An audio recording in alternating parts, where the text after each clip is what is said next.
Hello everyone, welcome to Home Talk. My name is Fiona DeBell from FionaDeBell.com and I'm super excited to be with you today because we are going to be making an incredibly beautiful project using some very simple household items. What are we going to be using? I'm going to be using pipe cleaners, just ordinary ones from the dollar store, very inexpensive, multiple colours, and I'm going to be using Borax. Borax, nature's freshener, as it says right here. So let me boil my kettle and I will be with you in 1 second.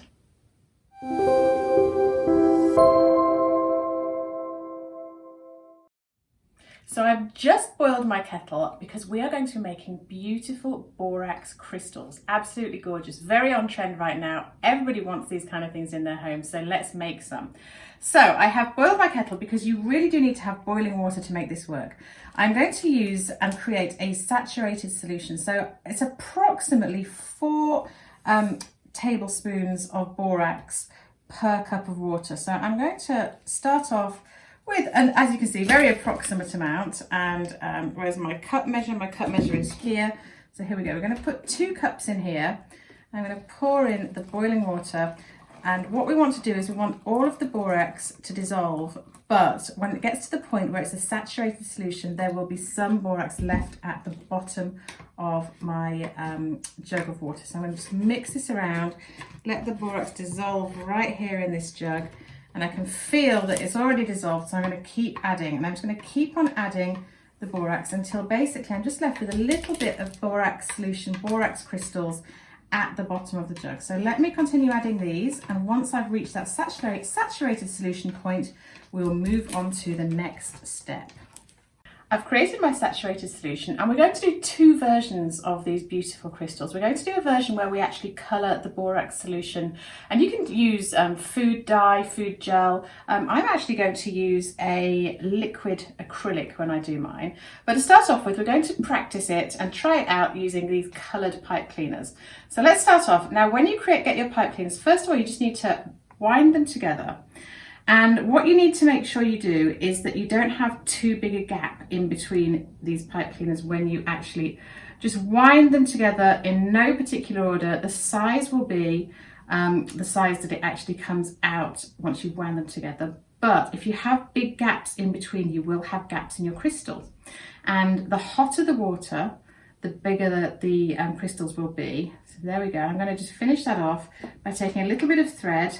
I'm just going to pull this thread off here and then quickly snip that, hoping my scissors work. There we go. I'm just going to tie a little bit of thread around them. I'm actually not going to tie it, I'm just going to wind it around, and that will be our very first crystal dangle. I'm just going to move that in so the end doesn't stick out too much. So can you see we've got a nice tight little crystal shape using our pipe cleaners. Now you can use more pipe cleaners to make it bigger if you want to. And I'm going to pour this, first of all, this first solution into a nice glass jug, so then it'll be easy for you to see what I'm doing.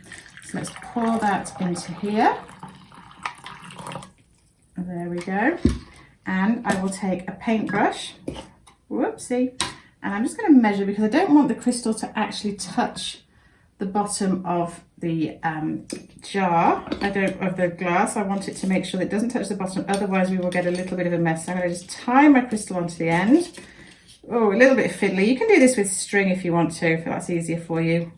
Clearly it would be easier for me because I'm not doing a great job there. And I'm just going to dangle my crystal into the solution. And what I want to make sure is, I want to make sure that it's not touching the bottom and it's not touching the edges. You can do several in one jar if you want to. For our second option, I'm going to move this gently out of the way.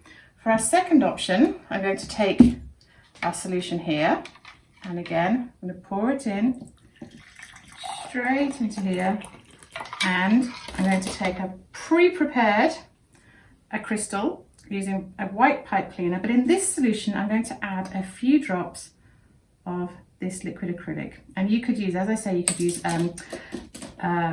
food colouring, you could use whatever you want to do, whatever works, but this is liquid acrylic paint, so I'm just going to drip this into here. Let's see how we go. Let's watch that as it just gets a nice colour. I'm trying to go for that kind of quartz type colour, so the more you put in, the darker it will be. There we go. So let's see how that one works. Let's pour that in there and see that that's going to be a nice solution there. I'm going to do the same thing. I might as well just use the same stick that I used to stir with to tie my thread to. Just pop that onto here. And there we go. It's dangling in there nicely. Now let's move that to one side. So I just wanted to revisit the piece that we did earlier using, it was actually an liquid acrylic paint. Well, I looked at it after we'd finished filming and it had kind of separated. I think the paint had a reaction with the borax and it definitely wasn't working.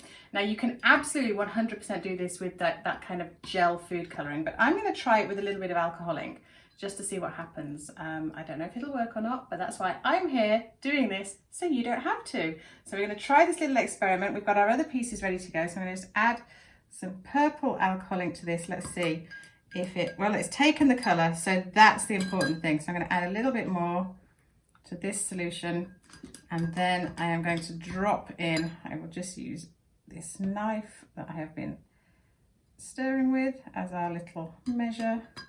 Make sure it's not touching the bottom. Let's see if it's touching the bottom. I don't think it's touching the bottom. I don't think it's touching the sides. And there we go. Now we're going to leave these for about 5 hours. But we're actually going to leave them overnight. We're going to come back to these crystals tomorrow and just see what the magic is that's happened. It's been 24 hours since I dunked all of these pipe cleaners into our borax solution, and I have to admit there were slightly mixed results, so that's why I'm here to do the experimenting, so you don't have to. So here we have, this would be one of the purple pipe cleaners, and this one was dipped in the clear borax solution, so there was no food colouring, no alcohol ink in that borax solution. You can see there's a definite difference between the colour of this one, which is actually that's a purple one as well. That was in the solution that had the alcohol ink in it. And then this one is a alcohol ink solution, but with a white pipe cleaner. So there's definitely 3 different versions that you can see right here. I also, once we finished filming, I just took a little bit of pink alcohol ink and did exactly the same thing. So I will tell you that not every single one worked as well as I would have liked. I was playing with some of the coloured pipe cleaners, and here is a lesson. This did not have enough of the borax solution in it. So you can see you just got these, they basically just look like pipe cleaners that had salt sprinkled on them. These did not work. So the lesson there is actually use a much more densely saturated solution. And I think smaller pieces as well. You can absolutely see the pipe cleaner there. So that was my experiment that didn't work too well.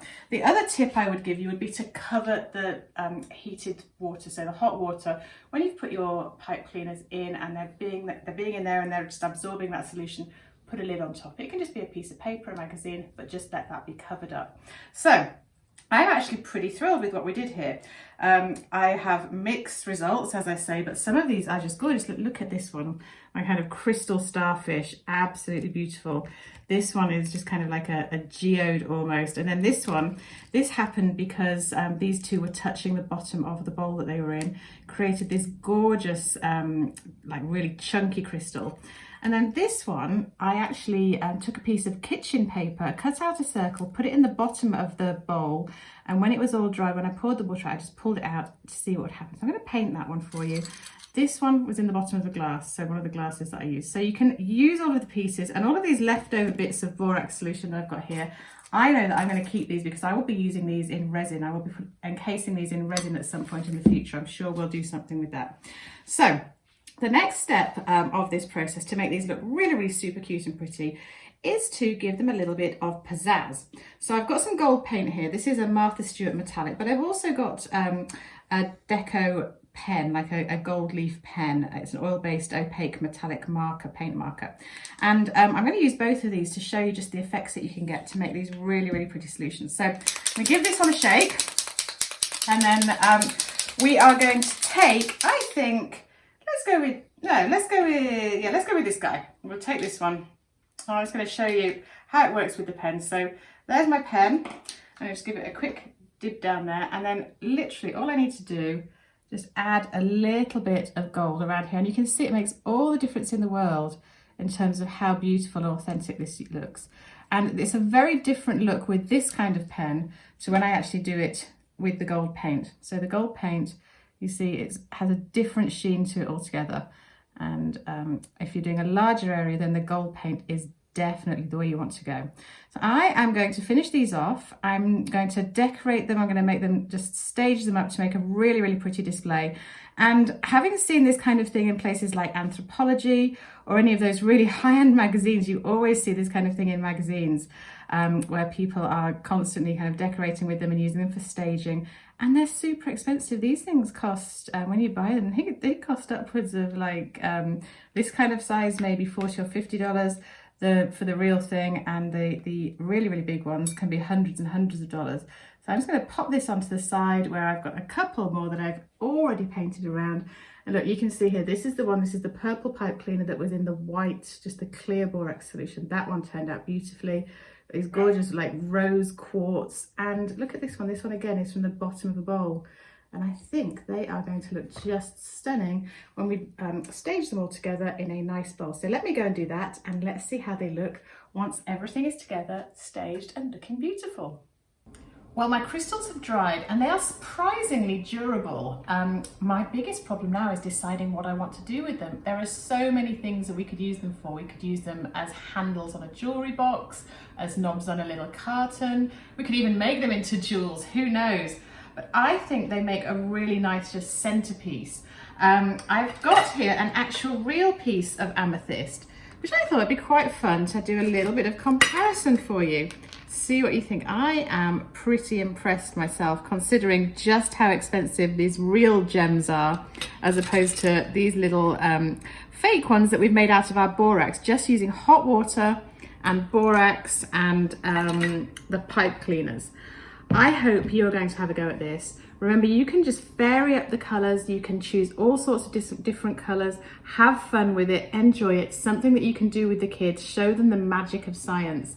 And the benefit of that is you actually get something beautiful for your home. My name's Fiona DeBell. I hope you enjoyed this make. Join me next time here on Home Talk.